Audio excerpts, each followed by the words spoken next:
When you're as close as Nat and I are, anything can become a joke.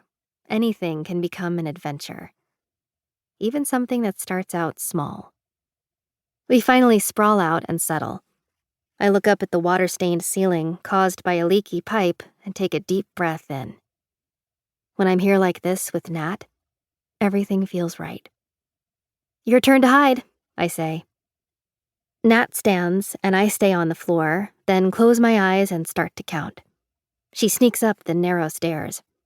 I know it because I can hear the creaking. But soon the house falls silent. "Ready or not, here I come!" I shout. Then I bound up the stairs, 2 or even 3 at a time, trying to find her. I search the second floor with its 3 bedrooms and ancient bathroom with a really cool clawfoot tub. No sister. So I head to the next, smaller set of stairs, the ones that lead up to the 3rd floor. Then I start to climb. "This is where the servants used to live," Mom said when we did our walkthrough a couple of weeks back. We filmed it all for the cameras.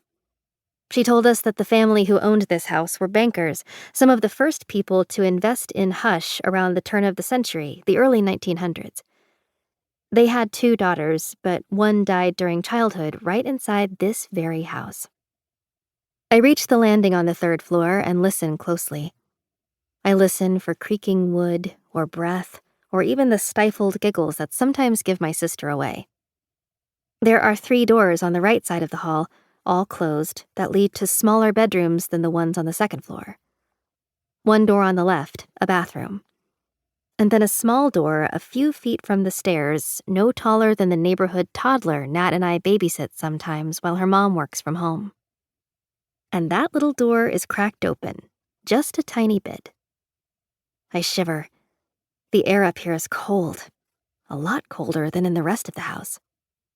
come out, wherever you are," I sing, low and slow, as I take one silent step after another toward the tiny little door. I reach out to the handle and grab hold of the cold metal. The smells of dust and mothballs and staleness seep out of the crack as the air thins all around me. It's like I can't exactly catch my breath. Like there's somehow not as much oxygen up here as there should be. I pull the door open and peer in. "Gotcha!" I say. Or at least I start to say it, but I stop when I see my sister's face. The light from the hall shines on her. She's covered in a film of gray dust. She doesn't look excited or startled or giggly like she did just a few minutes ago in the downstairs hall. Her eyes are wide. She's staring at something I can't see. Her lips are pressed together in a line, and her nostrils flare with each shallow breath. She points to the corner of the crawl space, a place where the light doesn't quite reach. I think I see something move in the shadows, but then again, maybe not. I'm not sure. "That's Sarah," she says, pointing to the darkness. "She's scared. She's cold. She's been waiting a really long time for someone to find her." 3 hours later, we lie in our beds in the room we share back at home.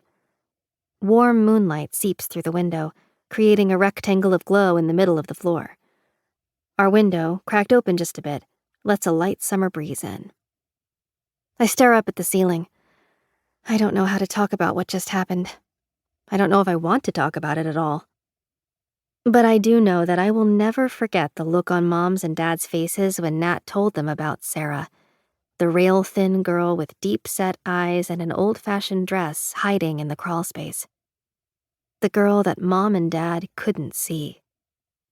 The look was a mix of concern, confusion, and fear all at once. Dad gave a half smile and asked Nat if this was some kind of a joke. And when Nat insisted Sarah was real, the smile went away. It didn't come back the rest of the night. They didn't like the idea of Sarah, not one little bit. They turned and asked me if I knew what Nat was talking about, if I also thought that Sarah was there.